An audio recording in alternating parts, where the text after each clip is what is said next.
Hello guys. So, ఈరోజు మన topic వచ్చేసి ఎన్విరాన్మెంటల్ ఇష్యూస్. ఇది మనకొచ్చేసి అవర్ ఎన్విరాన్మెంట్ ఎకాలజీ ఉంది గదా! సో, అందులో పార్ట్ అనమాట సిలబస్ షీట్‌లో మనకి. సో, ముందుగా ఇందులో మనం మెయిన్‌గా చెప్పుకోవాల్సింది అబౌట్ మనకు సిలబస్‌లో ఇచ్చిందైతే air pollution and water pollution mention చేయడం జరిగింది. సో, ఈరోజైతే ఎయిర్ పొల్యూషన్ గురించి ఈ వీడియోలో చూద్దాం. సో, మీకెవరికైనా గానీ ప్లీజ్ నా వీడియోస్ కొంచెం హెల్ప్ అవుతున్నాయి అనిపిస్తే ప్లీజ్ సబ్స్క్రైబ్ చేసుకోండి, లైక్ చేయండి అండ్ షేర్ చేయండి. సో, ఫస్ట్ ఆఫ్ ఆల్ మనం టాపిక్‌లోకి వెళ్ళిపోతే, సో, మనకి చాలా న్యాచురల్ రిసోర్సెస్ ఉన్నాయి. లైక్ లైట్, వాటర్, సాయిల్ ఇలా ఉన్నాయి మనకి natural resources. And basic needs కూడా హ్యూమన్‌కి చాలా అవసరం. Like food, shelter, water, clothing. So, ఇవి. సో, ఇవంతా బేసిక్ నీడ్స్ అండ్ మనకి ఫ్రీగా న్యాచురల్ రిసోర్సెస్ దొరకడం వల్ల మనము న్యాచురల్ రిసోర్సెస్ మీద ఎక్కువ ప్రెషర్ పెడుతున్నామనమాట. ఆ ప్రెషర్ పెట్టడం వల్ల మనకి ఏంటి న్యాచురల్ ఎన్వైరన్మెంటల్ పొల్యూషన్ అన్నది జరుగుతుంది. ఫర్ సపోజ్ పాపులేషన్ అన్నది పెరుగుకుంటూ వస్తుంది day by day, day by day, day by day. At now present వచ్చేసి ఇండియా పాపులేషన్‌లో ఫస్ట్ ఉంది వరల్డ్‌లో. సో, మన పాపులేషన్ తగ్గట్టు షెల్టర్, ఫుడ్, వాటర్ ఇవన్నీ మీట్ అవ్వాలి అంటే చాలా కష్టం. సో, ఇవన్నీ మీట్ అవ్వడానికి మనం న్యాచురల్ రిసోర్సెస్ మీద చాలా ప్రెషర్ పెడుతున్నాం. సో, సస్టైనబుల్ డెవలప్‌మెంట్ గురించి ఆలోచించకుండా, ఫ్యూచర్ జనరేషన్స్ గురించి ఆలోచించకుండా చాలా ప్రెషర్ పెడుతున్నాం. సో, దానివల్ల ఏం జరుగుతుంది? ఎన్విరాన్మెంటల్ పొల్యూషన్ అన్నది జరుగుతుంది. సో, ఫస్ట్ ఆఫ్ ఆల్ మనము లెసన్‌లోకి వెళ్ళే ముందు నేనైతే ఒక 3 యాక్ట్స్ అయితే చెప్తానండి. బాగా గుర్తుపెట్టుకోండి. సో, మనకి పోను చాలా అవసరం అనమాట. సో, ఫస్ట్ యాక్ట్ వచ్చేసి నేను ఇక్కడ రాస్తాను. యాక్ట్స్ చెప్తున్నాను నేను. ఇవి యాక్ట్స్ అనమాట. సో, మనకి ఈ చాప్టర్‌లో వస్తాయి. సో, ఫస్ట్ వన్ వచ్చేసి water prevention and control pollution 1974. And second one వచ్చేసి air prevention and control pollution. ఇది వచ్చేసి మనకి 1981లో ఇవ్వడం జరిగింది.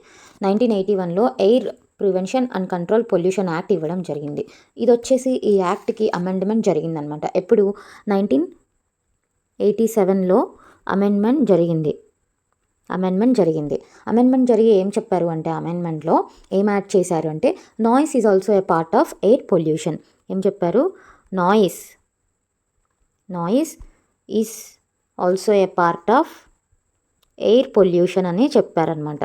ఓకే, ఇది second act. And third act వచ్చేసి ఎన్విరాన్మెంట్ ప్రొటెక్షన్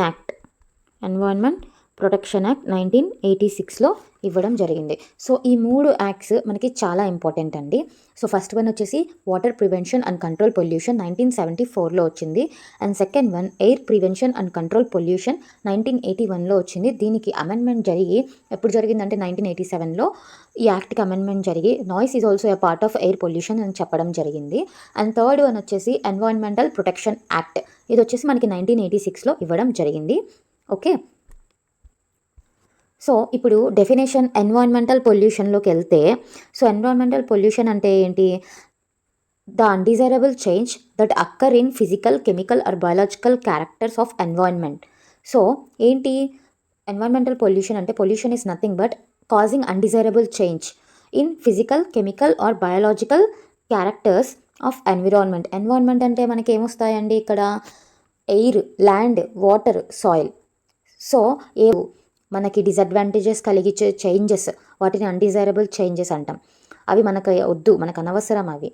సో, ఆ undesirable changes in physical, chemical and biological characters of ఎన్విరాన్మెంట్లోనే మనకి ల్యాండ్, ఎయిర్, వాటర్, సో, ఇలాంటి వాటిల్లో అంతా ఎన్విరాన్మెంట్లో అన్‌డిజైరబుల్ చేంజ్ కలగడాన్ని మనము ఎన్విరాన్మెంటల్ పొల్యూషన్ అని అంటాము.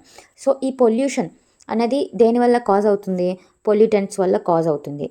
పొల్యూటెంట్స్ అంటే ఏంటి? The agents that cause pollution.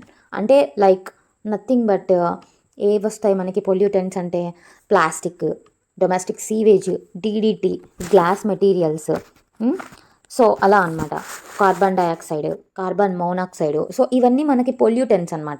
So, the agents that cause pollution are called pollutants. The agents that cause pollution are called pollutants.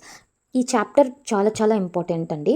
So, నాతో పాటు మీరు కూడా నేను ఎందుకు ఇన్ని నంబర్ ఆఫ్ టైమ్స్ రిపీట్ చేస్తున్నాను అనంటే, మళ్ళీ మనం ఒక్కసారి చదువుకుంటే చాలు. ఇంకా పదే పదే మళ్ళీ చదువుకోనక్కర్లేదు గుర్తుపెట్టుకోవడానికి. మనం ఇప్పుడు చదువుకుంటున్నప్పుడే, నేను చెప్తున్నప్పుడే నాతో పాటు మీరు కూడా రిపీట్ చేయండి. సో, మనకి రివిజన్ అన్నది అవుతదనమాట. So, what is pollution? The pollution is a undesirable change. ఏంటది? It's a undesirable change in physical, chemical, biological characters of environment like land, air, water, soil, etc. due to natural or human activities. Okay, that is called pollution. So, pollution is caused by pollutants. The agents which cause pollution is called pollutants. Okay, so అది డెఫినేషన్కి వస్తే. So first మనం types of పొల్యూషన్కి వెళ్ళే ముందు so కొన్ని నేను మేజర్వి చెప్తాను, అవి మనం గుర్తుపెట్టుకోవాలి, వెరీ ఇంపార్టెంట్ అనమాట. సో ఇప్పుడు టైప్స్ ఆఫ్ పొల్యూషన్లోకి వెళ్తే, సో ఇక్కడ చెప్పుకున్నాం మనం the pollution is caused due to either natural cause or human activities అని. సో దీన్ని బట్టి మనం ఏం చెప్పొచ్చు టైప్ ఆఫ్ పొల్యూషన్లోకి వెళ్తే? First one natural cause, second one man made or anthropogenic. So natural causes వల్ల కలిగే ఒక పొల్యూషన్ ఎగ్జాంపుల్స్ ఏంటి? Volcano, forest fire, next landslides, మొన్నే రీసెంట్గా వయనాడ్లో జరిగింది Kerala. And next UV rays వల్ల. సో ఇవన్నీ ఏంటి? Natural causes. ఏంటి? న్యాచురల్ కాజెస్ వల్ల, natural causes that cause pollution to environment. And second one ఏంటి? Anthropogenic, nothing but man made అనమాట. So what are man made causes? The man made causes examples are fossil fuels. ఏంటి? Fossil fuels, pesticides to kill pests అనమాట. Next industrial effluents, industries నుంచి వచ్చే effluents అనమాట. ఇలాంటివన్నీ man made. So మనం ఒకటి గుర్తుపెట్టుకోవాలి, the major 99.95% loss will occur from natural causes only. Okay, మొన్న కేరళ వయనాడులో మనకి ల్యాండ్ స్లైడ్ జరిగింది, దానివల్ల మనకి ఎంత హామ్ జరిగింది, అండ్ 0.5% లాస్ జరుగుతుంది హ్యూమన్ కాజెస్ వల్ల. ఓకే, హ్యూమన్ యాక్టివిటీస్ వల్ల 0.5% మాత్రమే మనకి డిస్టర్బ్ అవుతుంది ఎన్వైర్న్మెంట్. బట్ 99.95% న్యాచురల్ కాజెస్ వల్లే మన ఎన్వైర్న్మెంట్ అనేది డిస్టర్బ్ అవుతుంది. సో ఎగ్జాంపుల్స్ గుర్తున్నాయి కదా? న్యాచురల్ కాజెస్ కింద ఏమొస్తాయి మనకి? Volcano, forest fire, UV rays, land slide అలా వస్తాయి. And anthropogenic or man made activities ఏంటి?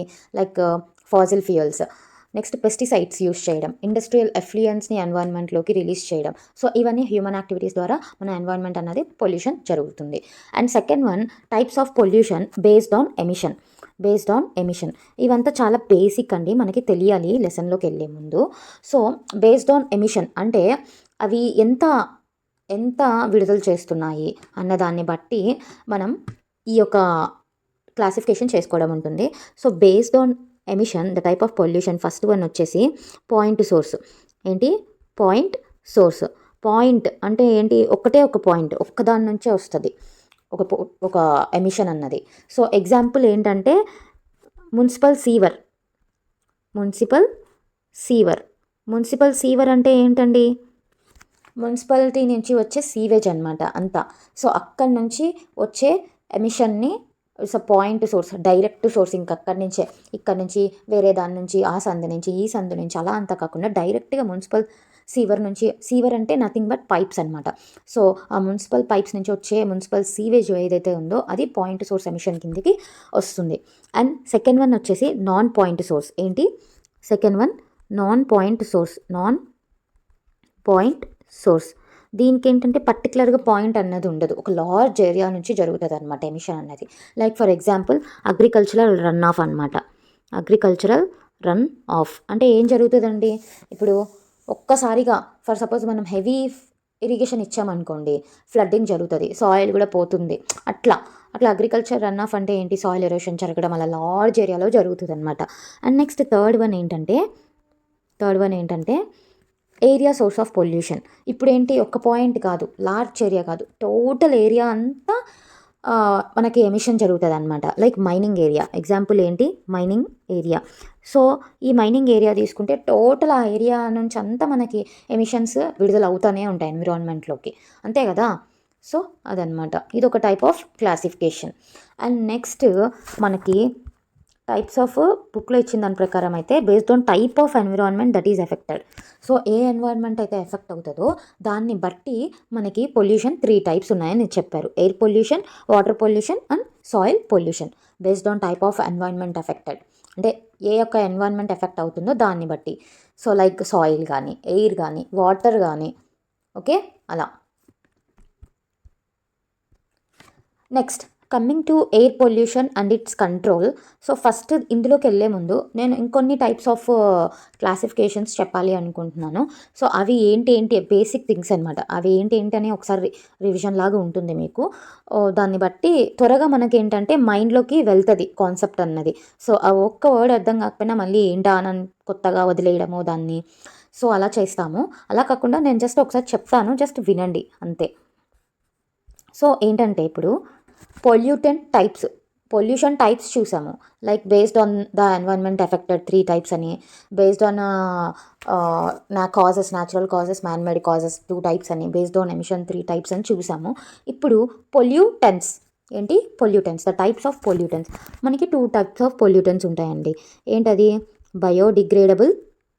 Biodegradable and second one non biodegradable. మీకు తెలిసిందే డిగ్రేడబుల్, నాన్ డిగ్రేడబుల్ అంటే. సో ఏదైతే తొందరగా డిగ్రేడేషన్ జరుగుతుందో ఎర్త్లో దాన్ని బయోడిగ్రేడబుల్ అంటాం. ఏవైతే అసలు డిగ్రేడేషన్ ప్రాసెస్ చాలా ఇయర్స్ పడుతుందో అవి నాన్ బయోడిగ్రేడబుల్ థింగ్స్ అంటాం కదా. సో ఎగ్జాంపుల్స్ ఏంటండి బయోడిగ్రేడబుల్ పొల్యూటెంట్స్? ఇప్పుడు వాట్ ఈస్ పొల్యూటెంట్ అంటే చెప్పాను, ఏజెంట్స్ దట్ కాజ్ పొల్యూషన్ అని. ఆ పొల్యూటెంట్స్ మనకి బయోడిగ్రేడబుల్ పొల్యూటెంట్స్ ఉంటాయి, నాన్ బయోడిగ్రేడబుల్ పొల్యూటెంట్స్ ఉంటాయి. సో బయోడిగ్రేడబుల్ తొందరగా డిగ్రేడ్ అయ్యే ఒక సబ్స్టెన్స్ ఏంటండి? ఎగ్జాంపుల్ డొమెస్టిక్ సీవేజ్ కదా. అంటే లైక్ ఫ్రూట్ వెజిటబుల్ పీల్స్ ఉంటాయి, ఇలాంటివంతా తొందరగా సాయిల్లో కలిసిపోతాయి సాయిల్తో మిక్స్ చేస్తే. And next non biodegradable pollutants examples ఏమొస్తాయండి? DDT, next glass, radioactive material, plastic, మనకు తెలిసింది plastic. Next mercury salt. And next glass చెప్పానా? DDT, glass, plastic, mercury salt. Next radioactive material. ఏంటండి? Radioactive material. సో మీకు కొంచెం క్లమ్జీగా అనిపించవచ్చు, but నాతో పాటు నేను నెంబర్ ఆఫ్ టైమ్స్ రిపీట్ చేస్తాను కాబట్టి మీకు ఆ ప్రాబ్లం ఉండదు అనుకుంటున్నాను. సో టైప్ ఆఫ్ పొల్యూటెంట్స్ వచ్చేసి biodegradable and non biodegradable.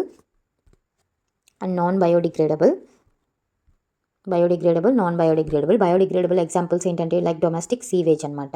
And non biodegradable pollutants examples ఏంటంటే DDT, glass, plastic, radioactive material, mercury salt. Okay. And ఇంకో టైప్ ఆఫ్ క్లాసిఫికేషన్ కూడా ఉందండి మనకి పొల్యూటెంట్స్లో. అదేంటంటే క్వాలిటేటివ్ అండ్ క్వాంటిటేటివ్ అనమాట. పొల్యూటెంట్స్ వచ్చేసి క్వాలిటేటివ్ అండ్ క్వాంటిటేటివ్. సో మనం ఫస్ట్ క్వాలిటేటివ్ తీసుకుంటే ఏంటి? పొల్యూటెంట్ టైప్స్లో క్వాలిటేటివ్ తీసుకుంటే సో ఏంటంటే నార్మలీ ప్రజెంట్ అయ్యి ఉండవండి. అంటే లైక్ ఎన్వైరన్మెంట్లో తీసుకుంటే, అట్మాస్ఫియర్లో తీసుకుంటే ఇవి ప్రజెంట్ అయ్యి ఉండవు. దీస్ ఆర్ మ్యాన్ మేడ్ అనమాట. ఏంటి? These are man made. Qualitative pollutants are man made అనమాట. ఎగ్జాంపుల్ వచ్చేసి డిడిటి. ఇది ఫస్ట్ ఎన్వైరన్మెంట్లో మనకి దొరుకుతుందా? దొరకదు కదా, ఎన్వైరన్మెంట్లో మనకి దొరకదు.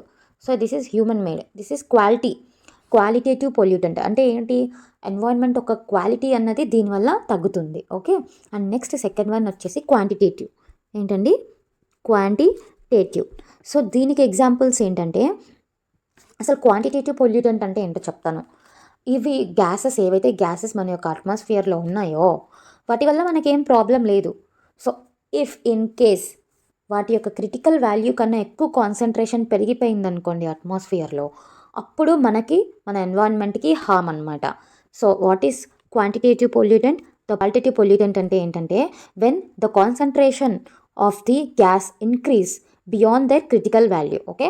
When the concentration of particular gas increase beyond their critical value. వాటి యొక్క క్రిటికల్ వాల్యూ ఉండాల్సిన వాల్యూ కన్నా ఎక్కువ కాన్సన్ట్రేషన్ ఎన్వైరన్మెంట్లో అట్మాస్ఫియర్లో ఆ యొక్క గ్యాస్ది పెరిగినప్పుడు అప్పుడు దాన్ని క్వాంటిటేటివ్ పొల్యూటెంట్ అంటాం.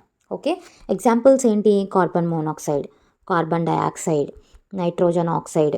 సో మనకి కార్బన్ డయాక్సైడ్ పెరిగింది అనుకోండి ఏమొస్తుంది? గ్లోబల్ వార్మింగ్ జరుగుతుంది. సో నైట్రోజన్ ఆక్సైడ్ పెరిగింది అనుకోండి యాసిడ్ రైన్స్ వస్తాయి మనకి. సో ఇలాంటివంతా. సో వాటి యొక్క అవి నార్మల్గా మన అట్మాస్ఫియర్లో ఉండడం వల్ల మనకు ప్రాబ్లం లేదు. బట్ వాటి యొక్క క్రిటికల్ వాల్యూ కన్నా ఎక్కువ ఉన్నప్పుడు వాటి యొక్క కాన్సన్ట్రేషన్ క్రిటికల్ వాల్యూ కన్నా పెరిగినప్పుడు ఎన్వైరన్మెంట్కి హామ్ అన్నది జరుగుతుంది. ఓకే, అండ్ క్వాలిటేటివ్ వచ్చేసి దట్ ఈస్ మ్యాన్ మేడ్ అనమాట. ఎన్వైరన్మెంట్లో నార్మల్గా ప్రజెంట్ అయి ఉండదు. That is man made pollutant. Example DDT. Is this clear అండి? క్లియరా మీరు ఇక్కడి వరకు? ఇప్పటి వరకు మనం 2 types ఆఫ్ పొల్యూటెంట్స్ క్లాసిఫికేషన్స్ చూసాం. First one biodegradable, non biodegradable. Second one qualitative and quantitative. Okay, ఇప్పుడు చెప్పే క్లాసిఫికేషన్ మోస్ట్ ఇంపార్టెంట్ అండి పొల్యూటెంట్స్లో. సో పొల్యూటెంట్స్ దీని నుంచి మనకి బిట్ కూడా అడగచ్చు అనమాట. సో జాగ్రత్తగా వినండి. పొల్యూటెంట్స్ మనకి ఇంకో 2 types ఉంటాయి. ఏంటంటే ప్రైమరీ, సెకండరీ. ఏంటి? Pollutants, primary pollutant, secondary pollutant అని చెప్తా ఉంటాం అనమాట. సో దీని నుంచి వెరీ ఇంపార్టెంట్ అండి. దీని నుంచి మనకి బిట్ అడిగే అవకాశం ఉంది. ఏంటంటే పొల్యూటెంట్ అన్నది primary pollutant or secondary pollutant. Primary pollutant అని ఎప్పుడు ఏవైవంటే లైక్ ప్లాస్టిక్, దాని అదర్ ఫార్మ్స్ ఏం లేవు కదా. ప్లాస్టిక్ లానే ఉంటుంది, ఇంకోలా మారదు. ఓకే, దాన్ని ప్రైమరీ అంటాం. ఓకేనా? And next SO2, sulphur dioxide. Next NO2, nitrogen oxide, nitrous oxide. And next ఏమన్నా metals. Okay, next DDT, resins. ఇవన్నీ ఏంటి? మనకి డైరెక్ట్ ఎన్విరాన్మెంట్లోనే ఉంటాయి. అంటే లైక్ ఇందాక DDT ఎన్విరాన్మెంట్లో ఉండదు కదా అని చెప్పారు కదా అని అడగకండి. ఏంటంటే ఇవి డైరెక్ట్ ఫ్రమ్ ఎన్విరాన్మెంట్ అనమాట. అంటే లైక్ అలానే ఉంటాయి, వాటి రూపంలోనే ఉంటాయి. వేరే వాటితో రియాక్షన్స్ జరిగినా సరే అలాగే ఉంటాయి అవి. ఓకేనా? సో వాటిని మనం ప్రైమరీ పొల్యూటెంట్స్ అని అంటాం. అండ్ సెకండరీ పొల్యూటెంట్స్ అని ఎప్పుడు అంటామంటే మనము సో ఎప్పుడైతే ఈ plastic, SO2, NO2, SO, DDT అని చెప్పేసి మీకు ఎగ్జాంపుల్స్ చెప్పాను కదా ప్రైమరీ పొల్యూటెంట్స్. సో వాటి మధ్య రియాక్షన్స్ బిట్వీన్ ప్రైమరీ పొల్యూటెంట్స్ జరిగి మనకి వస్తుంది అనమాట ఆ సెకండరీ పొల్యూటెంట్. మెయిన్ ఎగ్జాంపుల్ ఏంటంటే ఓజోన్ అనమాట. ఇంకా నెక్స్ట్ ఏంటి? Pan means peroxy acetyl nitrite. So దీని యొక్క ఫుల్ ఫామ్ కూడా మనల్ని అడగచ్చు. సో పాన్ అంటే ఏంటండి? పెరాక్సీ అసిటైల్ నైట్రైట్ అనమాట. సో ఈ సెకండరీ పొల్యూటెంట్స్ మెయిన్గా ఏంటంటే ప్రైమరీ పొల్యూటెంట్స్ మధ్యలో రియాక్షన్స్ జరిగి సెకండరీ పొల్యూటెంట్స్గా మారుతాయి. ఓకేనా? ఇక్కడ వరకు క్లియరా అండి? So 3 types of pollutants classifications చూసాము. అండ్ 3 types ఆఫ్ పొల్యూషన్స్ కూడా చూసాము classifications. First one causes, based on natural causes, man made causes. And second one based on emission, that is point source, like example municipal severe. And non point source, example agriculture run off. Area source of pollution, area మొత్తం emission జరుగుతూనే ఉంటుంది, mining area. And next text బుక్లో ఇచ్చింది based on the environment affected, air pollution, water pollution and soil pollution. And పొల్యూటెంట్స్లోకి వస్తే pollutants కూడా biodegradable, non biodegradable, qualitative, quantitative. And primary, secondary pollutants. Okay, గుర్తుపెట్టుకోవాలి. Ozone and peroxy acetyl nitrite are secondary pollutants. Okay, ఇక్కడికి clear అండి, concept clear అయింది. So ఇప్పుడు మనం air పొల్యూషన్లోకి వెళ్తే, సో మెయిన్గా మనం ఎయిర్ మీద ఎందుకు డిపెండ్ అవుతాము? ఆక్సిజన్ మనం ఎందుకు కావాలి? రెస్పిరేటరీ నీడ్స్, మన యొక్క రెస్పిరేటరీ నీడ్స్ కోసం మనం ఎయిర్ మీద డిపెండ్ అవుతాం అనమాట. సో మన ఎర్త్లో ఎయిర్ ఒక ఎన్వలప్ లాగా ఉండిపోయి ఆ ఎయిర్లో మిక్చర్ ఆఫ్ గ్యాసెస్ కలిసి అట్మాస్ఫియర్ అవుతుంది. సో దాన్ని మనం ఏమంటాం? అట్మాస్ఫియర్ అంటాం. So earth is surrounded by an envelope of air. Envelope of air. ఆ ఎయిర్లో మనకి మిక్చర్ ఆఫ్ గ్యాసెస్ ఉంటాయి, వేరియస్ గ్యాసెస్ ఉంటాయి. సో దీన్ని ఏమంటాం మనము? అట్మాస్ఫియర్ అంటాం. So air consisting of different gases is known as atmosphere. So ఇది మనకి ఎలా హెల్ప్ అవుతుంది? It acts as a thermal insulator and regulates temperature on earth. Thermal ఇన్సులేటర్గా atmosphere మనకి హెల్ప్ అవుతుంది ఎర్త్ మీద. అండ్ టెంపరేచర్ని రెగ్యులేట్ చేస్తుంది. ఎట్లా రెగ్యులేట్ చేస్తుంది? By observing the UV rays. Okay, by observing the UV rays of solar radiation. So the gases percentage ఇచ్చారు. ఇది మనకి last time ఫెబ్లో కూడా నాకు తెలిసి కెమిస్ట్రీలోనో ఎందులోనో అడిగినట్టున్నారు. సో నైట్రోజన్ కంటెంట్ ఎంతనో ఆర్గాన్ కంటెంటో ఏదో అడిగారు. సో నాకు కరెక్ట్ బిట్టి గుర్తులేదు, కానీ ఇది మనం బేసిక్ థింగ్స్ అండి ఇవి కూడా. నైట్రోజన్ వచ్చేసి మన యొక్క అట్మాస్ఫియర్లో 78.09%. పాయింట్లతో సహా చాలా ఇంపార్టెంట్ అండి, గుర్తుపెట్టుకోండి. నైట్రోజన్ కంటెంట్ ఎంత ఉంటుంది? 78.9%. And oxygen 20.94%, organ 0.93%, carbon dioxide 0.03%. So అన్నిటికన్నా ఏది తక్కువ అండి? CO2 లెవెల్ మన ఎన్వైరన్మెంట్లో చాలా తక్కువ. ఎంత? 0.03%. ఆర్గాన్ 0.93%. అండ్ ఆక్సిజన్ ఎంత? 20.94%. అండ్ నైట్రోజన్ ఎంత? 78.9%. ఓకేనా? సో మన ఎయిర్ అన్నది మనకి ఎర్త్లో అవైలబుల్గా లేకుంటే అసలు లైఫే లేదు. ఓకే, సో ఎయిర్ అన్నది మనకి ఏమంటారు, కలుషితం అయిపోయినప్పుడు ఏం జరుగుతుంది? ప్లాంట్స్ సరిగ్గా గ్రో అవ్వవు, ఈల్డ్ మనకు సరిగ్గా రాదు, ఫుడ్ మనకు సరిగ్గా ఉండదు, అండ్ మనకి మేజర్ రెస్పిరేటరీ ప్రాబ్లమ్స్ వస్తాయి. Okay, so increase in concentration of pollutants, అంటే ఎంత కాన్సన్ట్రేషన్ ఆఫ్ పొల్యూటెంట్స్ని బట్టి, ఎంతసేపు ఆ పొల్యూటెంట్కి మనం ఎక్స్పోజ్ అవుతున్నాం దాన్ని బట్టి మనకి హార్మ్ఫుల్ ఎఫెక్ట్స్ అన్నవి ఆర్గానిజమ్స్ మీద ప్రభావం చూపిస్తాయన్నమాట. ఓకే, సో ఎంతసేపు ఎంత కాన్సన్ట్రేషన్ ఆఫ్ పొల్యూటెంట్ ఉంది, ఎంతసేపు బాడీ ఒక పొల్యూటెంట్కి ఎక్స్పోజర్ అవుతుంది, దాన్ని బట్టి మనకి హార్మ్ఫుల్ ఎఫెక్ట్స్ అన్నవి ఒక ఆర్గానిజం మీద కనిపించడం జరుగుతుంది. సో ఇక్కడ నేను ఇంకా 2 చాలా ఇంపార్టెంట్ అండి ఎయిర్ పొల్యూటెంట్ రిలేటెడ్.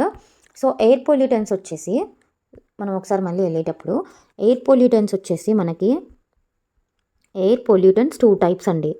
ఎంత? 2 టైప్స్. సో ఏంటవి? ఫస్ట్ వన్ వచ్చేసి గ్యాసియస్ పార్టికల్. ఏంటది? Gaseous particle. And second one ఏంటండి? పార్టికులేట్. ఏంటి? Particulate matter. గుర్తుపెట్టుకోండి, ఇది ఎక్స్ట్రా ఇన్ఫర్మేషన్ కాదు, మనకి బుక్లో ఉన్నదే, ఈజీగా మీకు చెప్పడానికి నేను ఇట్లా క్లాసిఫికేషన్ వేసాను అంతే.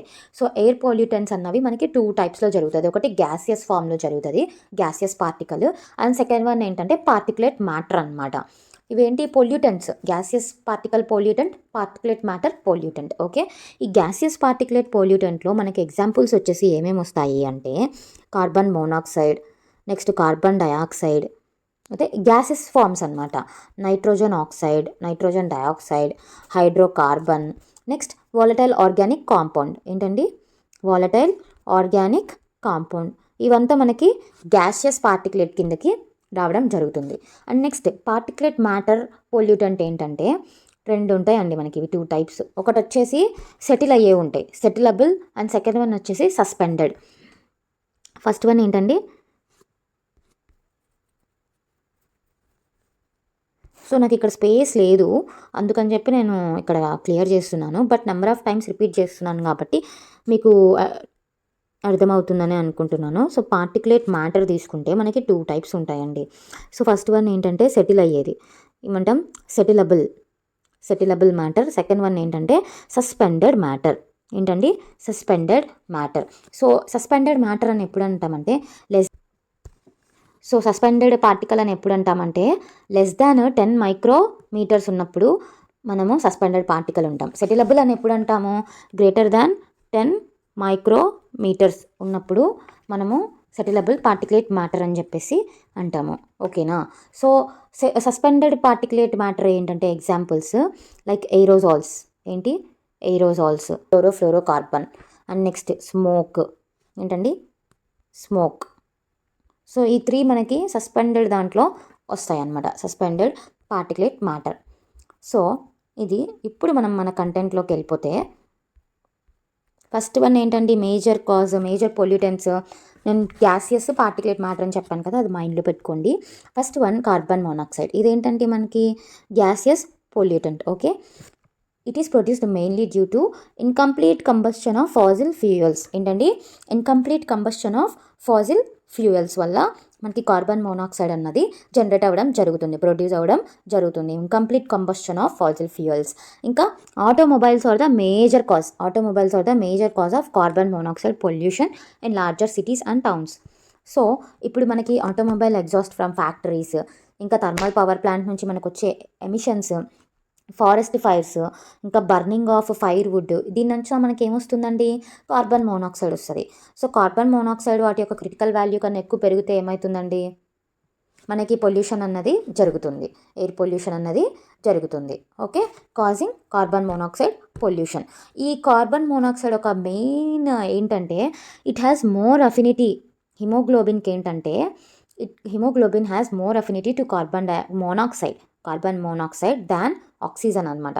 సో మనకి బ్లడ్లో మనకు ఆక్సిజన్ ట్రాన్స్పోర్ట్ అవుతూ ఉంటుంది, కానీ బ్లడ్ యాక్చువల్లీ ఎక్కువ కంపాటబుల్ దేనికంటే ఈ కార్బన్ మోనాక్సైడ్కి ఎక్కువ అఫినిటీ చూపిస్తుంది, greater affinity when compared to oxygen అనమాట. సో ఈ కార్బన్ మోనాక్సైడ్ లెవెల్స్ ఎప్పుడైతే ఎన్వైరన్మెంట్లో ఎక్కువైపోయాయో మన ఒక బ్లడ్ అయితే ఉంటుందో హిమోగ్లోబిన్ మాలిక్యూల్ వెళ్ళి కార్బన్ మోనాక్సైడ్కి బైండ్ అయిపోతుంది. ఇట్లా బైండ్ అయిపోయినప్పుడు ఏం జరుగుతుందంటే మిగతా ఆక్సిజన్ ఎంతైతే అవైలబుల్ ఉందో అదంతా వెళ్ళి ఆ కార్బన్ మోనాక్సైడ్ హిమోగ్లోబిన్ మాలిక్యూల్కి అటాచ్ అవుతాయి అన్నమాట, బైండింగ్ అవుతాయి. అట్లా బైండ్ అయినప్పుడు ఏం జరుగుతుందండి, బాడీలో ఉన్న టిష్యూస్కి ఆక్సిజన్ అందదు. ఆక్సిజన్ అందకపోతే టిష్యూస్ బ్రతుకుతాయా, చచ్చిపోతాయి. సో ఇండైరెక్ట్గా ఏంటవుతాం, మనం చనిపోతాం లాస్ట్కి. ఎక్కువ కార్బన్ మోనాక్సైడ్ పెరిగితే ఏమవుతుంది, సివియర్ కేసెస్లో మనం చనిపోవడం కూడా జరుగుతుంది అనమాట. సో ఇక్కడ అదే ఇచ్చారు. So haemoglobin has greater affinity for carbon monoxide. So carbon monoxide competitively interferes with oxygen transport. So carbon monoxide causes ఏంటండి, headache, blurred vision at low concentration. So carbon monoxide levels low కాన్సన్ట్రేషన్లో ఉన్నప్పుడు మనకి blood vision అన్నది వస్తుంది, headache వస్తుంది. అదే carbon monoxide levels ఎక్కువ అయ్యాయి అనుకోండి, హయ్యర్ కాన్సన్ట్రేషన్, చెప్పాను కదా టిష్యూస్కి ఆక్సిజన్ అందదు, it leads to coma and death. So carbon monoxide ఎందుకు మెయిన్ సోర్స్ ఏంటంటే ఆటోమొబైల్స్ అనమాట, లైక్ సిటీస్లలో. ఇంకోటి ఏంటి, incomplete combustion of fossil fuels, ఇంకా ఫారెస్ట్ ఫైర్స్, ఇంకా ఫైర్ వుడ్ని మనం కాల్చడం వల్ల, ఇంకా ఇండస్ట్రీస్ నుంచి ఎఫ్లూయన్స్ రావడం. సో ఇవన్నీ ఏంటి, sources of carbon monoxide. So lower level of carbon monoxide ఉందనుకోండి, ఏం జరుగుతుంది, హెడేక్, గిడినెస్, బ్లడ్ విజన్ అన్నది జరుగుతుంది. అదే హై కాన్సన్ట్రేషన్స్లో ఏమవుతుంది, సో హిమోగ్లోబిన్ గ్రేటర్ అఫినిటీ ఉంటుంది కాబట్టి కార్బన్ మోనాక్సైడ్కి ఇవి వెళ్ళి రెండు బైండ్ అయిపోతాయి. ఈ రెండు బైండ్ అయిపోయినప్పుడు ఆక్సిజన్ కూడా వెళ్ళి వాటితో ఆ మాలిక్యూల్ చుట్టూ బైండ్ అయిపోతుంది, టిష్యూస్కి ఆక్సిజన్ లేకుండా అయిపోతుంది. టిష్యూస్కి ఆక్సిజన్ లేనప్పుడు ఏం జరుగుతుంది, కోమాకి వెళ్తాము, కోమాలో నుంచి ఇంకా డెత్ మనిషికి అనేది వస్తుంది అనమాట. సో కార్బన్ మోనాక్సైడ్ గురించి ఇది. సో నెక్స్ట్ కార్బన్ డైఆక్సైడ్ ఎక్కువ అయితే ఏమవుతుందండి ఎన్విరాన్మెంట్లో, it leads to global warming. So global warming ఒక మెయిన్ పొల్యూటెంట్ ఏంటండి, కార్బన్ డైఆక్సైడ్. సో మనకి carbon dioxide plants carbon dioxide తీసుకొని మనకు ఆక్సిజన్ ఇస్తుంది, ఓకే కదా. సో ఇప్పుడు ప్లాంట్స్ అనేవి తక్కువ అయిపోయినాయి అనుకోండి, సో కార్బన్ డైఆక్సైడ్ తీసుకుని మనకి ఆక్సిజన్ ఇచ్చే వాళ్ళు ఇంకా ఈ వరల్డ్ ఎక్కడ లేరు. మనకి కేవలం ఉన్నది ప్లాంట్స్, ఇంకా some bacteria like blue green algae, అలా మాత్రమే అనమాట. సో ప్లాంట్స్ లేనప్పుడు ఏం జరుగుతుంది, ఆటోమేటిక్గా మొత్తం డిస్టర్బ్ అయిపోతుంది, ఫోటోసింథసిస్ జరగదు, ఫుడ్ వెబ్స్ డిస్టర్బ్ అయిపోతాయి. సో ఇంకా మొత్తం వరల్డే కొలాప్స్ అయిపోతుంది అనమాట. Okay, so the main pollutant of global warming ఏంటి, కార్బన్ డైఆక్సైడ్. సో నెక్స్ట్ ఏంటండి, sulphur dioxide. So it is mainly produced by burning of fossil fuels. Next ఏంటి, మెల్టింగ్ ఆఫ్ సల్ఫర్ ఓర్స్ ఏవైతే ఉంటాయో వాటిని మెల్ట్ చేయడం వల్ల కూడా మనకి SO2 పొల్యూషన్ అన్నది జరుగుతుంది. Okay, next other industrial processes వల్ల వచ్చే ద్వారా కూడా మనకి SO2 పొల్యూషన్ జరుగుతుంది. So main cause of acid rains ఏంటండి, sulphur dioxide and nitrogen oxides అనమాట. ఏంటి, sulphur dioxide and nitrogen oxides are the main cause of acid rains. గుర్తుపెట్టుకోండి, important. What are the main causes of acid rains అని అడుగుతారు. So what are they, sulphur dioxide and nitrogen oxides అనమాట. అవి ఏం జరుగుతుందండి, అప్పుడు యాసిడిఫికేషన్ ఆఫ్ సాయిల్ అనేది జరుగుతుంది. ఇప్పుడు యాసిడ్ రైన్స్ అనేవి పడ్డాయి అనుకోండి మనకి, సో ఏం జరుగుతుంది, వాటర్లో ఉన్నదంతా యాసిడ్ వర్షం రూపంలో వస్తుంది, సాయిల్ మీద పడుతుంది. ఇప్పుడు సాయిల్లో ఏమవుతుంది, యాసిడిటీ పెరుగుతుంది అనమాట. ఏం పెరుగుతుంది, యాసిడిటీ అన్నది పెరుగుతుంది. సాయిల్స్ అన్నీ అప్పుడు అసిడిక్ సాయిల్స్ అయిపోతాయి. ఇంకా లేక్స్, స్ట్రీమ్స్ ఇప్పటికే మనకి చాలా సాల్ట్ వాటర్ ఉంది వరల్డ్‌లో. సో, ఇంకా పడ్డాయనుకోండి ఇవంతా అసిడిఫికేషన్ అనేది జరుగుతుంది. ఇంకా లైక్ మాన్యుమెంట్స్ కరోషన్ జరుగుతుంది. కరోషన్ యాసిడ్ రైన్స్ వల్ల. లైక్ మన 'తాజ్‌మహల్' చూసుకుంటే yellowing of 'Taj Mahal' is due to acid rains. Okay. Yellowing of 'Taj Mahal' is due to acid rain. Acid rain వల్ల యాసిడిఫికేషన్ జరుగుతది కదా! సో, ఆ వైట్ మార్బుల్ అంతా మనకి యెల్లో కలర్‌గా మారుతా వస్తా ఉందనమాట. So, high concentration of sulphur dioxide can result in high concentration of sulphur dioxide ఉందనుకోండి మనకి ఎన్విరాన్మెంట్‌లో, అప్పుడు ఏం జరుగుతుంది? బ్రీతింగ్ ప్రాబ్లమ్స్ ఎక్కువైపోతాయి asthmatic పేషెంట్స్‌లో.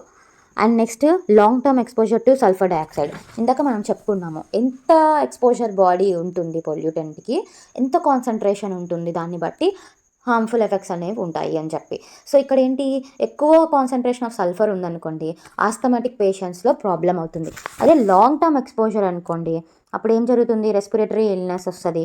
Lungs aggravation of existing cardiovascular problems ఇలాంటివన్నీ వస్తాయి. సో, ఇప్పుడు మనకి ప్రివెన్షన్ ఏంటంటే, to control sulphur dioxide pollution emissions are filtered through scrubber. ఇది గుర్తుపెట్టుకోవాలండి. సో, SO2 ఎయిర్ నుంచి SO2 రిమూవ్ చేయాలంటే స్క్రబ్బర్స్ యూజ్ చేస్తామన్నమాట.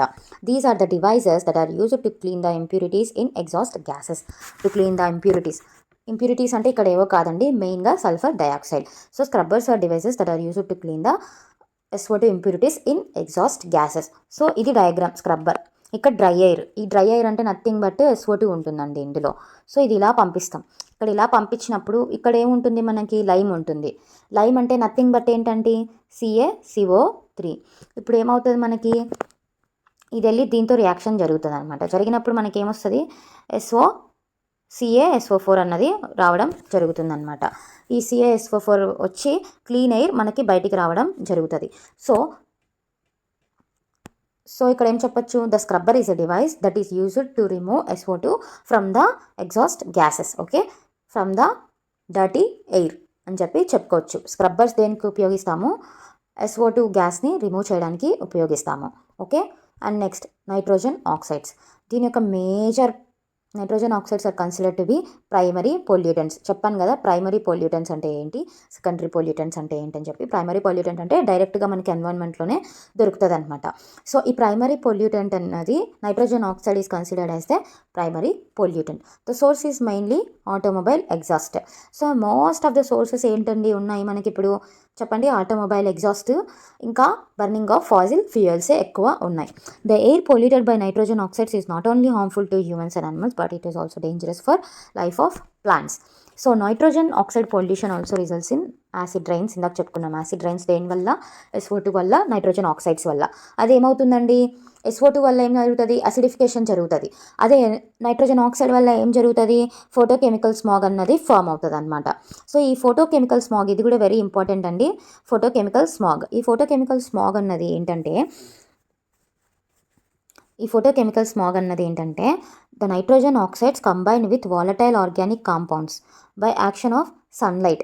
సో వాలటైల్ ఆర్గానిక్ కాంపౌండ్ ఇవి ఏవైతే నైట్రోజన్ ఆక్సైడ్స్ ఉన్నాయో ఆ nitrogen oxides plus volatile organic compound ఈ రెండు కలిసి, చెప్పాను కదా ప్రైమరీ పొల్యూటెంట్స్ యొక్క రియాక్షన్ బట్టి మనకి సెకండరీ పొల్యూటెంట్ ఫామ్ అవుతుందని.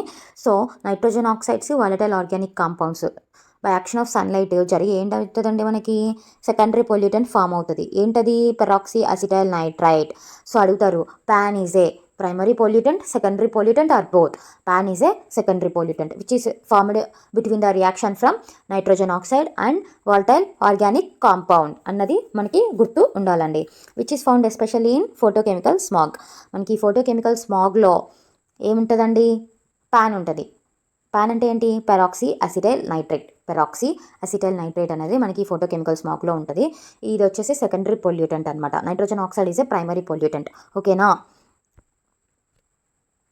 సో ఈ ఫోటోకెమికల్ స్మాగ్ దీనివల్ల మనకి ఏం హార్మ్ఫుల్ ఎఫెక్ట్స్ జరుగుతాయంటే, పవర్ఫుల్ ఇరిటెంట్ టు ఐస్కి చాలా ఇరిటేషన్ తెప్పిస్తుంది ఎన్వైరన్మెంట్లో ఫోటోకెమికల్ స్మాగ్ కానీ ఎక్కువైందంటే.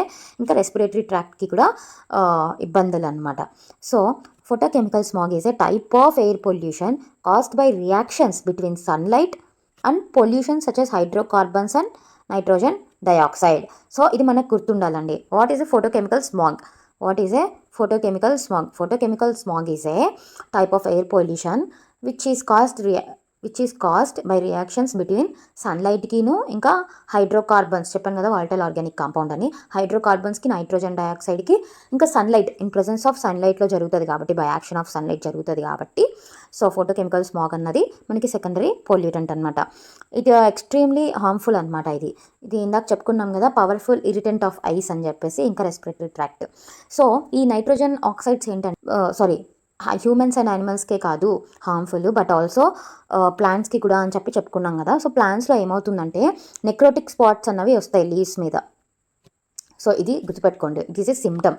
సో మనకి సిమ్టమ్ ఇస్తాడు, necrotic spots on plant leaves అని ఇస్తాడు. మ్యాచింగ్లో అడిగే అవకాశం ఉంటుంది, డైరెక్ట్గా బిట్ అడిగే అవకాశం ఉంటుంది. సో ఇది కూడా ఇంపార్టెంట్ అండి. So necrotic spots on surface of leaves is due to nitrogen oxides. ఏంటి? Nitrogen oxides, N for N, necrosis nitrogen oxides అనమాట. ఓకే, ఇక్కడ చూడండి చిన్నది కూడా మనకి ఇంపార్టెంట్ అనమాట. సో ఇక్కడ ఏంటన్నారు? Scrubbers are air pollution control devices. Scrubbers are air pollution control devices to remove some particulate or gases from industrial exhaust. So ఏంటి మెయిన్గా SO2నే రిమూవ్ చేస్తుంది. ఎలా రిమూవ్ చేస్తుంది అన్నది ఇక్కడ ఇచ్చారు. సో లైమ్ స్టోన్ స్లర్రీని స్క్రబ్బర్స్లో వాడతారంట. ఏంటి? లైమ్ స్టోన్ స్లర్రీ అంటే CaCO3, నథింగ్ బట్ CaCO3నే. Slurry means a thin mixture of insoluble substance such as cement, dust, etc. with water అనమాట. సో ఈ CaCO3 డస్ట్ అన్నది మనము SO2తో రియాక్షన్ జరిగినప్పుడు అది న్యూట్రలైజ్ చేసి మనకి క్లీన్ ఎయిర్ అన్నది ఇండస్ట్రీస్ నుంచి బయటకు వస్తుంది అనమాట. ఓకేనా? So scrubber it is a air pollution control device to remove SO2 gas. గుర్తుపెట్టుకోండి. And next fifth one particulate matter are aerosols. So aerosols నేను మీకు ఒక ఎగ్జాంపుల్ చెప్పాను. ఏంటది? సస్పెండెడ్ పార్టికులేట్ మ్యాటర్లో చెప్పాను aerosol examples. So particulate matter are aerosols, tiny particles of solid matter suspended in a gas or liquid constitute the particulate matter. So what is particulate matter అని ఇక్కడ ఇవ్వడం జరిగింది. పార్టికులేట్ అంటే చిన్నవి, చిన్ని పార్టికల్స్. అవి ఒక గ్యాస్లో ఆర్ లిక్విడ్లో సస్పెండ్ అయి ఉంటాయి అన్నమాట. వాటిని ఏమంటాం మనము? పార్టికులేట్ సస్పెండెడ్ పొల్యూటెంట్స్ అని చెప్పేసి అంటాం. ఇంకా ఏరోసాల్స్ అంటే ఏంటి? It refers to particles or liquid droplets. Aero అన్నారు చూడండి. ఎయిరో అంటే liquid droplets or particles and the gas together a system of colloidal particles dispersed in a gas. So colloidal అంటే ఏంటండి? రెండు కలిసి ఉండడం. అంటే ఒక్కటే కాకుండా దాంతోపాటు ఇంకొకటి జతై ఉండడం, దాన్ని ఏమంటాము? కొల్లైడల్ పార్టికల్ అని చెప్పేసి అంటాం. సో ఇక్కడ ఏముందండి మనకి? ఏరోసాల్ అంటే లిక్విడ్ డ్రాప్లెట్ ఇంకా గ్యాస్, ఈ రెండు అనమాట. ఈ రెండు కలిపి కొల్లైడల్ పార్టికల్గా గ్యాస్లో ఉంటుంది అనమాట, లిక్విడ్ పార్టికల్. సో దీని యొక్క సైజ్ ఎంత? లెస్ దాన్ 10 మైక్రోమీటర్ అనమాట. So combustion of fossil fuels, fly ash produced in thermal plants, forest fire, cement factories, asbestos mining, spinning ginning mills are the main sources of particulate matter pollution. What are the main sources of particulate matter pollution? Asbestos, fossil fuels, forest fires ఇవంతా. So ఇప్పుడు ఈ pollutants అన్నవి ఎక్కువ మనకి ఎన్వైరన్మెంట్లో add on అవుతున్నాయి కాబట్టి central pollution control board ఏదైతే ఉందో గవర్నమెంట్, ఓకే మనం కంట్రోల్ చేయాలి, మెజర్స్ తీసుకోవాలి అని చెప్పేసి central pollution control board CPCB important. ఇవి ఏం చెప్తాదంటే ఈ బోర్డు మ్యాక్సిమం డ్యామేజ్ వచ్చేసి మనకి particulate matter, maximum damage of particulate matter ఎప్పుడు జరుగుతుందంటే దాని యొక్క size less than or equal to 2.5 micrometer. 2.5 micrometer. Okay, ఈ పొల్యూటెంట్స్ అంతా చూసి, హార్మ్ఫుల్ ఎఫెక్ట్స్ అంతా చూసి గవర్నమెంట్ మెజర్స్ తీసుకోవాలని డిసైడ్ అయినప్పుడు దానికంటూ సపరేట్ బోర్డు ఉంటుంది కదా. సో ఆ బోర్డు పేరేంటి? Central pollution control board. ఇది ఏం చెప్తుందంటే particles of 2.5 micrometer or less in diameter are highly harmful to man and other breathing organisms. Okay, ఏం చెప్తుంది? Most damage or maximum damage or highly harmful ఎప్పుడు జరుగుతుందంటే particulate matter ఎప్పుడైతే less than or equal to 2.5 micrometer ఉంటుందో అప్పుడు very harmful అని చెప్పేసి మనకి CPCB చెప్పడం జరుగుతుందన్నమాట. ఓకేనా? సో ఇప్పుడు వేస్ టు రిమూవ్ ఎయిర్ పొల్యూటెంట్లోకి వస్తే మనం ఆల్రెడీ ఇందాక సల్ఫర్ డైఆక్సైడ్లో స్క్రబ్బర్ గురించి చదువుకున్నాం. స్క్రబ్బర్ అన్నది మనకి SO2 గ్యాస్ని రిమూవ్ చేస్తుంది ఎప్పుడు? Limestone, like cement dust CaCO3తో రియాక్షన్ జరిగి మనకి CaSO4గా ఫామ్ అయ్యి క్లీన్ ఎయిర్ని ప్రొడ్యూస్ చేయడం జరుగుతుందన్నమాట. సో అలాగే మనకి ఇంకొకటి కూడా ఉంది, ఏంటంటే electrostatic ప్రిసిపిటేటర్.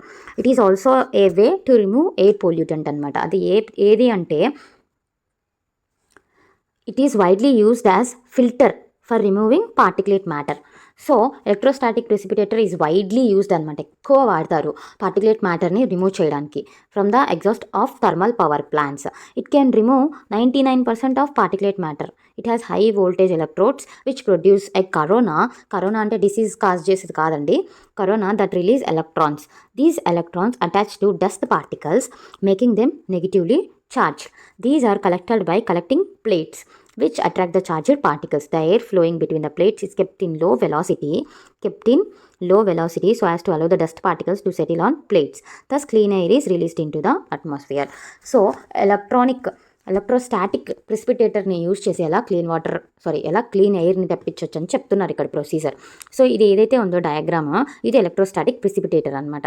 So maximum thermal power ప్లాంట్స్లో ఇది బాగా యూజ్ చేస్తారు. 99% ఆఫ్ పార్టికులేట్ మ్యాటర్ని ఇది రిమూవ్ చేస్తుంది ఎలక్ట్రోస్టాటిక్ ప్రిసిపిటేటర్. ఇక్కడ ఏంటంటే చూడండి, ఇదంతా డర్టీ ఎయిర్, డస్ట్ పార్టికల్స్. ఇవి ఏం జరుగుతాయి అంటే ఈ డస్ట్ పార్టికల్స్ అన్నవి మనకి హై వోల్టేజ్ ఎలక్ట్రోడ్స్ అన్నవి ఉంటాయండి. ఆ హై వోల్టేజ్ ఎలక్ట్రోడ్స్ ఏంటంటే మనకి డస్ట్ పార్టికల్స్తో రియాక్షన్ జరిగినప్పుడు కరోనాని రిలీజ్ చేస్తాయి అన్నమాట. కరోనా అంటే నథింగ్ బట్ అది ఎలక్ట్రాన్స్ ఉంటాయి, అందులో ఏముంటాయి, ఎలక్ట్రాన్స్ ఉంటాయి.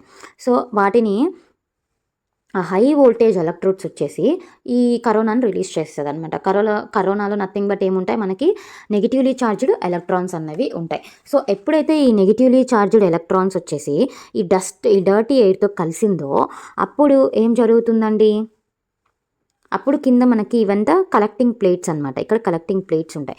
ఈ డర్టీ ఎయిర్ ప్లస్ ఈ నెగిటివ్లీ చార్జ్డ్ ఎలక్ట్రాన్ వచ్చి రెండు కలిసిపోతాయి అనమాట. కలిసి ఏం జరుగుతుందండి, ఈ యొక్క వెలాసిటీని తగ్గించి ఉంచినప్పుడు సో మనకి డస్ట్ పార్టికల్స్ అన్నవి ఇక్కడ గ్రౌండ్లో ఉండిపోతాయి. ఇదిగో చూడండి, ఇక్కడంతా ఇట్లా ఉండిపోతాయి అనమాట, అతుక్కుపోతాయి వాటికి. సో అట్లా కలెక్టింగ్ ప్లేట్స్లో ఉండిపోతుంది అనమాట ఆ డర్ట్ అదంతా.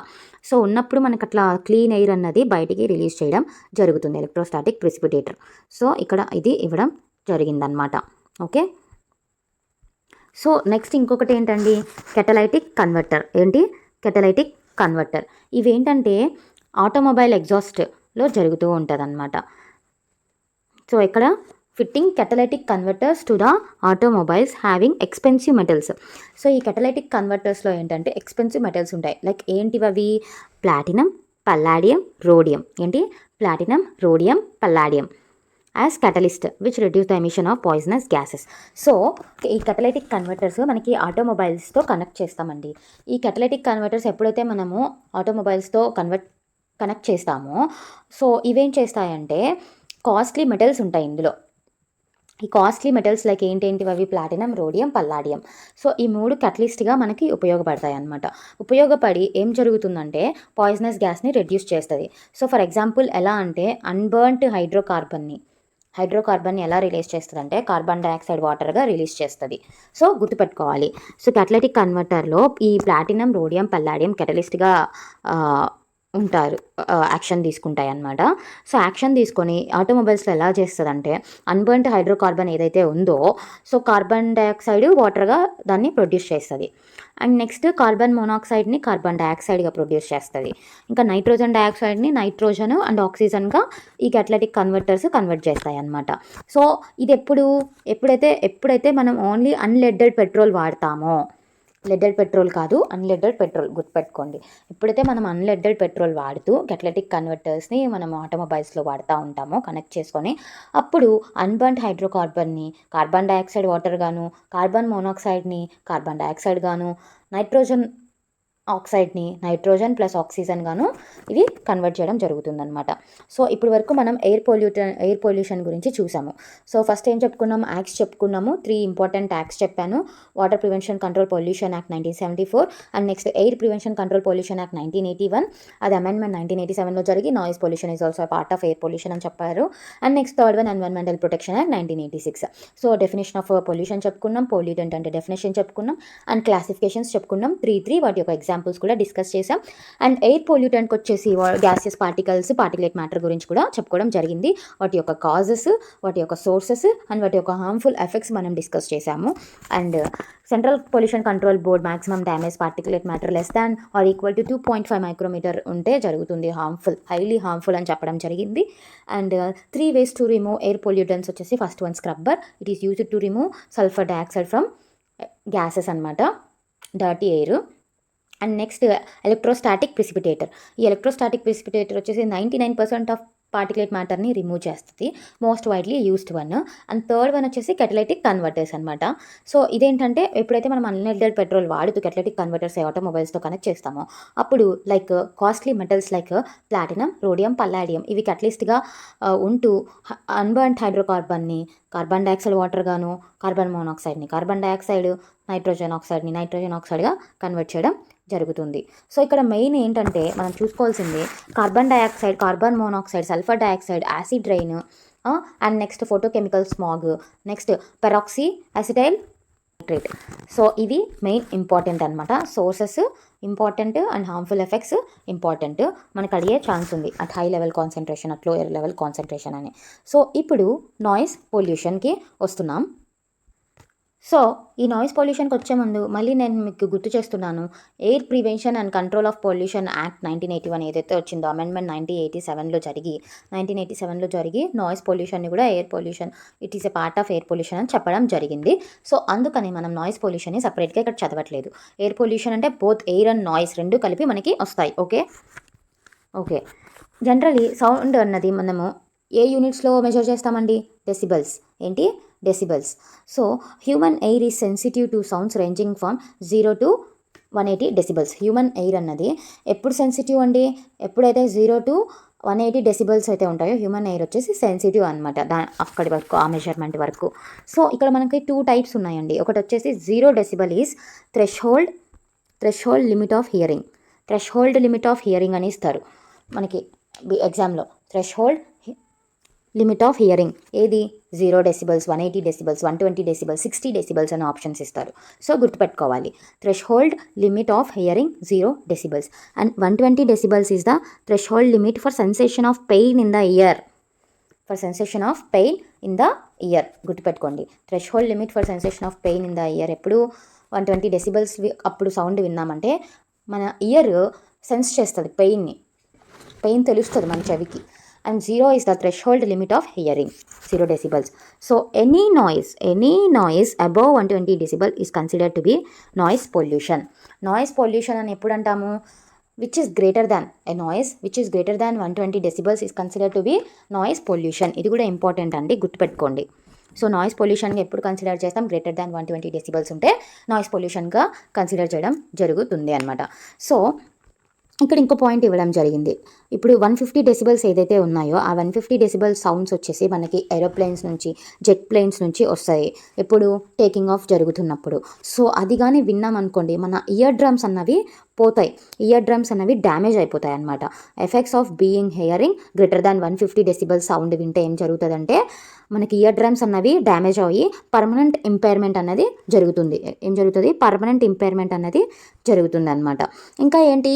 Long term exposure to relatively low level of noise of cities may also cause hearing impairment. So lower level of noises కూడా మనం ఎక్కువ ఇప్పుడు లైక్ చాలా ఇయర్ ఫోన్స్ వచ్చాయి, ఇయర్ బడ్స్ వచ్చాయి. ఇంతకుముందు పాతకాలంలో ఇయర్ ఫోన్స్ ఉన్నాయి, వైరింగ్, ఇప్పుడు వైర్లెస్ వచ్చాయి.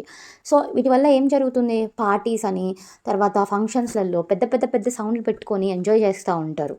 సో ఏదో మనం పొడి చేస్తున్నాం, చించేస్తున్నాం అన్నట్టు. కానీ ఎక్కువసేపు విన్నాం అనుకోండి, గంటలు తరబడి. సో అలా విన్నా కూడా ప్రాబ్లమే. ఎక్కువ సౌండ్ పెట్టుకొని greater than 150 or greater than 120 విన్నా కానీ మనకి ప్రాబ్లమే అని చెప్పేసి ఇక్కడ చెప్తున్నారనమాట.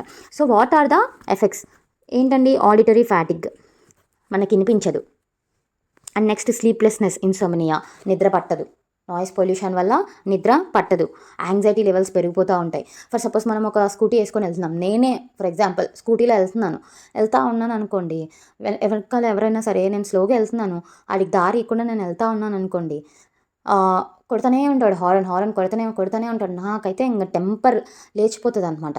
సో అలా యాంగ్జైటీ లెవెల్స్ పెరిగిపోతాయి నాయిస్ పొల్యూషన్ వల్ల, నిద్ర పట్టదు. ఇంకా చెవి వినపడకుండా పోతుంది long terms. Increase the heart beat పెరిగిపోతుంది.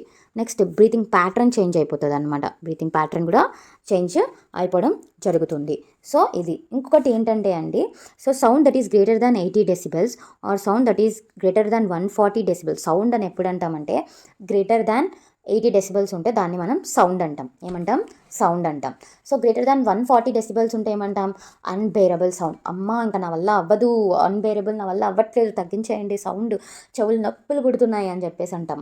ఎప్పుడు గ్రేటర్ దాన్ 140 డెసిబెల్స్ ఉంటే. సో గ్రేటర్ దాన్ 150 డెసిబెల్స్ వాటికి విన్నామనుకోండి, ఇయర్ డ్రమ్స్ డ్యామేజ్ అయిపోతే పర్మనెంట్ ఇంపైర్మెంట్ జరుగుతుంది హియరింగ్లో. సో నాయిస్ పొల్యూషన్గా ఎప్పుడు కన్సిడర్ చేస్తాం? గ్రేటర్ దాన్ 120 డెసిబెల్స్గా ఉన్నప్పుడు సో మన నాయిస్ పొల్యూషన్గా కన్సిడర్ చేస్తాము. ప్లస్ మన ఇయర్ కూడా పెయిన్కి సెన్సిటివిటీ అప్పుడే రావడం జరుగుతుంది. సోర్సెస్ ఏంటండి noise pollution? Rockets, industries, record players, radio, loud speakers, crackers. మెయిన్గా చెప్పాలంటే noise pollution crackers, trucks, buses. So ఇవంతా నాయిస్ పొల్యూషన్ని క్రియేట్ చేసే సోర్సెసే అనమాట. నెక్స్ట్ ఎలా రెడ్యూస్ చేస్తామండి? By using sound absorbance. ఎలా యూజ్ చేయొచ్చు? Sound absorbance. ఫర్ సపోజ్ ఇప్పుడు ఇలా చాలామంది యూట్యూబర్స్ ఉన్నారు. సో వాళ్ళు ఎక్కడికెక్కడికో వెళ్ళి వాళ్ళు వాయిస్ ఓవర్ ఇచ్చుకోరు అనమాట. సో వాళ్ళ రూమ్లో సౌండ్ అబ్జర్బెన్స్ని పెట్టుకొని ఉంటారు. అవి పెట్టుకొని ఉండడం వల్ల ఏమవుతుందంటే బయట నుంచి వచ్చే ఒక సౌండ్స్ ఏవైతే ఉంటాయో అవి రూమ్లోకి రానికుండా ఆపుతాయి అనమాట. వాటిని సౌండ్ అబ్జర్బెన్స్ అని చెప్పేసి అంటాం. నెక్స్ట్ అకౌస్టిక్ జోన్స్ అంటే ఏంటి? లైక్ గవర్నమెంట్ వచ్చేసి పర్మిసిబుల్ నాయిస్ లెవెల్, అంటే ఈ ఏరియాకి ఇంతే నాయిస్ రావాలి, ఇంతకు మించి ఎక్కువ నాయిస్ వస్తే లైక్ ఫైన్ వేయడం. సో ఇలాంటివి పాటించినప్పుడు ఈ సౌండ్ అన్నది మనం తగ్గించడం జరుగుతుంది, నాయిస్ పొల్యూషన్. ఇంకా నెక్స్ట్ మోస్ట్ ఇంపార్టెంట్ అండి green muffler effect. Green muffler effect అంటే ఏంటంటే ఫర్ సపోజ్ రోడ్డు మీద వెళ్తూ ఉన్నాం, చెట్లు ఉంటాయి. చెట్లు మనకి ఎక్కువ ఉండడం వల్ల ఏం జరుగుతుందంటే ఆ చెట్లు ఆ నాయిస్ని అంతా అబ్జర్వ్ చేసుకుంటాయి అనమాట. సో చెట్లు ఎక్కువ ఉన్న చోట మనకి నాయిస్ పొల్యూషన్ అంత ఎక్కువ ఉండదు. సో ఎగ్జాంపుల్ ఏంటంటే అశోక ట్రీ. ఈ అశోక ట్రీ ఎప్పుడైతే రోడ్లకు ఆ పక్క ఈ పక్క ప్లాంట్ చేస్తామో ఎక్కువ నాయిస్ పొల్యూషన్ ఉందనుకోండి, ఈ చెట్లే అబ్జర్వ్ చేసేసుకుంటాయి అనమాట. సో దాన్ని ఏమంటాం? గ్రీన్ మఫ్లర్ ఎఫెక్ట్ అంటాము. అండ్ నెక్స్ట్ ఇయర్ మఫ్స్ పెట్టుకోవడం, లేకపోతే ఇయర్ ప్లగ్స్ పెట్టుకోవడం. సో ఇవన్నీ ఏంటి? నాయిస్ పొల్యూషన్ని తగ్గించడానికి, రెడ్యూస్ చేయడానికి ఇవన్నీ యూస్ చేస్తామన్నమాట ఇన్ని వేస్లో. ఓకే. సో ఇప్పుడు వచ్చేసి మనకి ఇక్కడ ఒక కేస్ స్టడీ ఇచ్చారు. ఈ కేస్ స్టడీ అంటే ఏం లేదండి, ఏదైతే మన నేషనల్ క్యాపిటల్ ఢిల్లీ అయితే ఉందో మనకి బాగా తెలుసు ఢిల్లీలో ఎయిర్ పొల్యూషన్ అని చెప్పేసి. సో ఢిల్లీ ఏదైతే ఉందో నేషనల్ క్యాపిటల్, ఎయిర్ పొల్యూషన్ చాలా చాలా చాలా విపరీతమైన ఎక్కువ అయిపోయింది అనమాట. సో సుప్రీంకోర్టులో కేసు ఫైల్ చేయడం జరిగిందనమాట. అండ్ గవర్నమెంట్ కూడా వేరియస్ మెజర్స్ తీసుకుంది to control air pollution.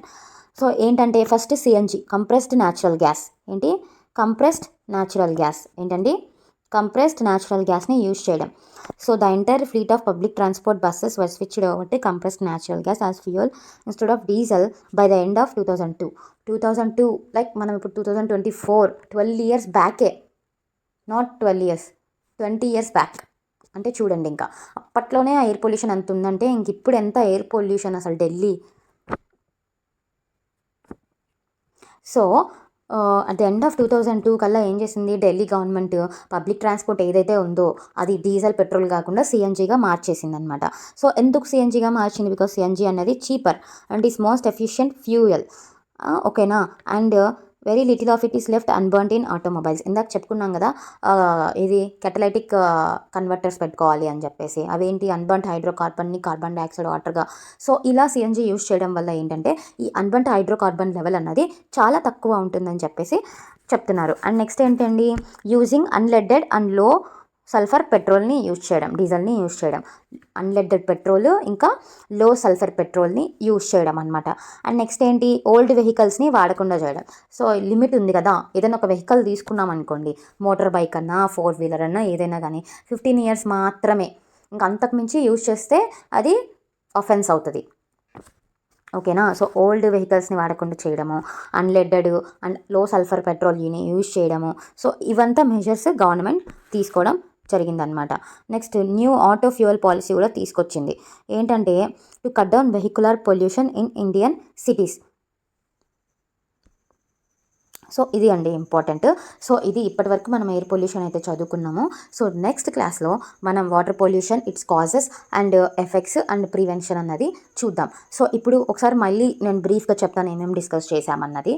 So ఏం డిస్కస్ చేశామండి ఎయిర్ పొల్యూషన్లో.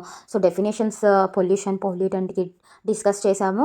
వాటి యొక్క క్లాసిఫికేషన్స్ చెప్పాను, three classifications. And next air పొల్యూషన్లోకి వస్తే కొన్ని యాక్ట్స్ చెప్పాను, 3 యాక్ట్స్ చెప్పాను. అండ్ మనం అట్మాస్ఫియర్లో గ్యాసెస్ లెవెల్స్ ఎంత ఉంటాయని చెప్పుకున్నాము. అండ్ నెక్స్ట్ ఎయిర్ పొల్యూటెంట్స్ వచ్చేసి పొల్యూటెంట్స్ పార్టికులేట్ మ్యాటర్ని రిలీజ్ చేస్తుంది పొల్యూటెంట్స్ అని చెప్పుకున్నాము. అందులో గ్యాసెస్ ఏవేవి అని చెప్పుకున్నాము, వాటి యొక్క ఎఫెక్ట్స్ ఏవని చెప్పుకున్నాము. అండ్ పార్టికులేట్ మ్యాటర్ ఏంటి, సస్పెండెడ్ ఏరోసాల్స్ అనమాట. సో అదేంటి, నెక్స్ట్ సెంట్రల్ బోర్డ్ ఏం చెప్పింది ఎయిర్ పొల్యూషన్ రిలేటెడ్. తర్వాత ways to reduce air pollution చెప్పుకున్నాం. అండ్ నెక్స్ట్ నాయిస్ పొల్యూషన్లో డెసిబల్స్ గురించి డిస్కస్ చేసాము, ఎంత ఉండాలి, ఎంత అయితే నాయిస్ పొల్యూషన్ అని చెప్పేసి. సో ఇవి టోటల్గా డిస్కస్ చేసామన్నమాట. సో ఈ వీడియో కానీ మీరు విన్నట్లయితే మీకు హెల్ప్ అయింది అని అనిపిస్తే మాత్రం ప్లీజ్ లైక్ చేసి, షేర్ చేసి, సబ్స్క్రైబ్ చేయండి. And thank you so much.